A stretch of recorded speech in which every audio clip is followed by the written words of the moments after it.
Hello viewers, welcome to back another new tutorial. তো আজকের ক্লাসে আমরা যেটা শিখবো অ্যাডোবি ইলাস্ট্রেটর আমাদের এটা সেকেন্ড পার্ট। তো আমরা পার্ট বাই পার্ট প্রতিদিন শিখতে থাকবো। তো যারা মনোযোগ সহকারে ভিডিওগুলো দেখতেছেন তারা অবশ্যই দেখতে থাকবেন।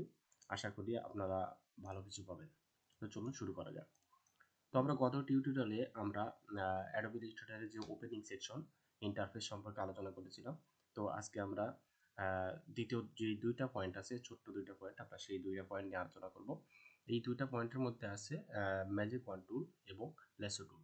এই দুইটা টুলসের কি কাজ থাকতে পারে, কি ধরনের কাজ করতে পারি, এটা দিয়ে আমরা আমাদের ক্লায়েন্টের চাহিদা অনুযায়ী বিভিন্ন ধরনের কাজ করতে হয় এবং এই কাজ করতে গিয়েই কিন্তু আমাদের এই টুলগুলো দরকার।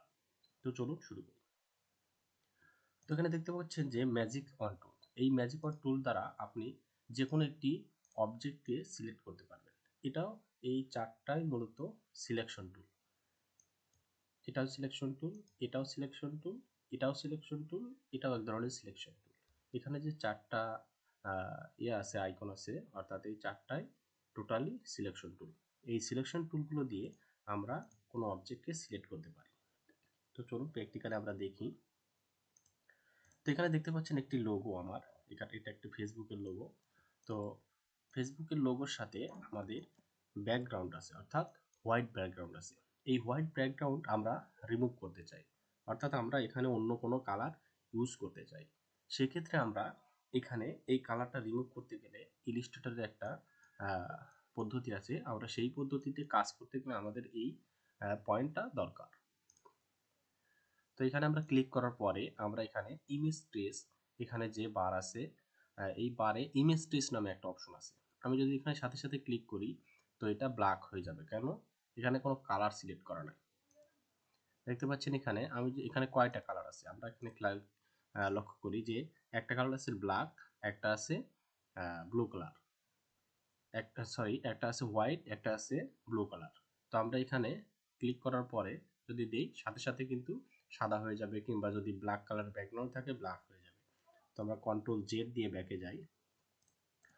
তো এখানে ক্লিক করার পর এখানে ডটটা দেখতে পাচ্ছেন, এই ডটে ক্লিক করবেন। ক্লিক করার পরে এখানে কয়টা কালার আছে, অর্থাৎ দুইটা কালার আছে, আপনি মিনিমাম কয়টা কালার দেবেন? তিনটা কালার দেবেন। অর্থাৎ যেহেতু দুইটা আছে এখানে তিনটা কালার দেন। দেওয়ার পরে ইমেজ ট্রেস হয়ে গেল, অর্থাৎ আমাদের এই ইমেজটা কিন্তু রাস্টার ইমেজ ছিল, এখন ভেক্টর হয়ে গেছে। এখন আমাদের এই টুলসের কাজ, তো এইটা আমরা যদি এইখান থেকে আলাদা করতে চাই যে কোনো একটা পয়েন্ট, অর্থাৎ আমি যদি হোয়াইটটা আলাদা করতে চাই আলাদা করতে পারবো, আমি যদি এখান থেকে ব্লুটা আলাদা করতে চাই আলাদা করতে পারবো। তো চলুন দেখি। এখানে ক্লিক করার পর আমি যেই অপশনটা এখান থেকে রিমুভ করতে চাইবো, অর্থাৎ যেই ব্যাকগ্রাউন্ডটা রিমুভ করতে চাইবো সেই ব্যাকগ্রাউন্ডের উপর ক্লিক করব।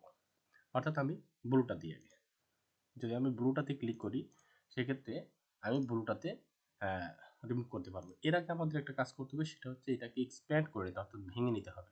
এখানে যাওয়ার পরে এক্সপ্যান্ড। তো এখন আমরা দেখি এখানে ক্লিক করার পরে আমি ব্লুটাকে ক্লিক করব। দেখতে পাচ্ছেন যে আমাদের ব্লু এরিয়াটা সিলেক্ট হয়ে গেছে। এখন আমরা যদি কিবোর্ড প্রেস করি ডিলিট, দেখতে পাচ্ছেন যে ব্লুটা কিন্তু ডিলিট হয়ে গেছে, অর্থাৎ এখানে কোনো ব্লু অপশন নেই। আমরা যদি এখানে অন্য কালার দিতে চাই, যে আমরা ব্যাকগ্রাউন্ডে অন্য কোনো কালার ইউজ করব, সেক্ষেত্রে আমরা এই লোগোর পিছনে আমরা অন্য কালার ইউজ করব, রেড কালার।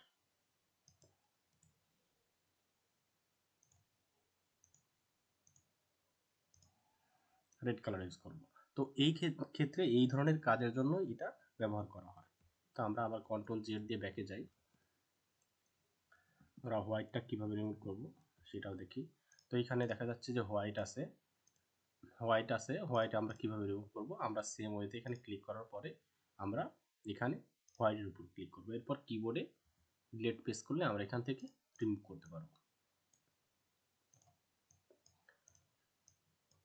তো এই ধরনের কাজ কখন প্রয়োজন হয়? যখন আমাদের ক্লায়েন্ট আমাদের লোগো, তাদের ব্র্যান্ড নেম লোগো কিংবা কোনো কিছু যদি জেপিজি ফরম্যাটে দেয়, অর্থাৎ যদি একটা লোগো দিল জেপিজি ফরম্যাটে, সেই ফরম্যাটের লোগোটা চারিদিক দিয়ে হোয়াইট ব্যাকগ্রাউন্ড, বিভিন্ন ধরনের ব্যাকগ্রাউন্ড আছে, আমাদের সেই ব্যাকগ্রাউন্ডটা রিমুভ করতে হবে। কিংবা আমরা ফটোশপে এটা করতে পারি, কিন্তু ফটোশপে করলে সমস্যা কি, আমাদের ইমেজটা রাস্টার ইমেজ থাকে, সেক্ষেত্রে আমাদের ডিজাইন করতে প্রবলেম হয়। আমাদের যখন আমরা band level, main level, size level এই ধরনের হ্যান্ডটেক ডিজাইন করতে যাই, তখন কিন্তু রাস্টার ইমেজ ব্যবহার করলে ডিজাইন কোয়ালিটি ভালো আসে না। তারপরেও আবার আমাদের যে আর্টওয়ার্ক ফাইলে অনেক জায়গা লাগে রাস্টার ইমেজ ব্যবহার করতে গেলে, কিন্তু ভেক্টর ইমেজ ব্যবহার করতে গেলে জায়গাটাও কম হয়, স্মুথলি মুভ করা যায়। তো এভাবে এই টুলটার কাজ আমরা করতে পারি। এরপরে আছে আমাদের ল্যাসো টুল। আমরা ব্যাকে ফিরে যাই, ল্যাসো টুলের কাজটা এটা দিয়েই করি। তো আমরা ফিরে আসলাম, এটাও একটা সিলেকশন টুল। এই সিলেকশন টুলটা আমরা যদি এখানে ক্লিক করি, আমরা যে কোনো একটা পার্ট আমরা এখানে এভাবে সিলেক্ট করছিলাম, পয়েন্ট টু পয়েন্ট, কিন্তু এই সিলেকশনটা হচ্ছে অন্য ধরনের। এটা এখান থেকে নিয়ে আপনি যদি এভাবে ড্রাগ করে সিলেক্ট করেন যে এই অপশনটা এখান থেকে এভাবে আমি সিলেক্ট করতে চাই এইটুকু, তো এভাবে আপনি সিলেক্ট করতে পারেন। তো দেখছেন সিলেক্ট হয়ে গেছে, অর্থাৎ এই ভিতরে যতটুকু অপশন আছে সেটাই কিন্তু সিলেক্ট হয়েছে। এখানে আপনি যদি ক্লিক করেন তাহলে কিন্তু এখানে কালার চেঞ্জ করতে পারেন, বিভিন্ন ব্যাকগ্রাউন্ড চেঞ্জ করতে পারবেন, বা সোজা কথা আপনি যদি এটাকে আলাদা আলাদাভাবে সিলেক্ট করতে চান সেক্ষেত্রে এটা সিলেক্ট হবে। এটা যদি কখনো গ্রুপ করা থাকে, অর্থাৎ যদি এখানে আনগ্রুপ, এখানে অর্থাৎ গ্রুপ করা আছে, যদি আনগ্রুপ করেন সেক্ষেত্রে আপনি আলাদা করতে পারবেন। কিন্তু যদি আপনি আনগ্রুপ থাকা অবস্থায়, অর্থাৎ এখানে গ্রুপ থাকা অবস্থায় এই ইমেজটা কিন্তু গ্রুপ করা আছে, এর ভিতরে 2-3টা ইয়ে আছে, ব্যাকগ্রাউন্ড আছে। তো এখানে যদি আপনি ক্লিক করে আলাদা করতে চান কিন্তু আপনি আলাদা করতে পারবেন না, যদি আপনি সিলেকশন করেন এইভাবে লেসো টুল দিয়ে যে আমি এই অংশটুকু শুধু নিতে চাই গ্রুপের মধ্যে থেকে, সেক্ষেত্রে কিন্তু আপনি এইভাবে নিতে পারেন, এভাবে কিন্তু আপনি আলাদা করতে পারবেন।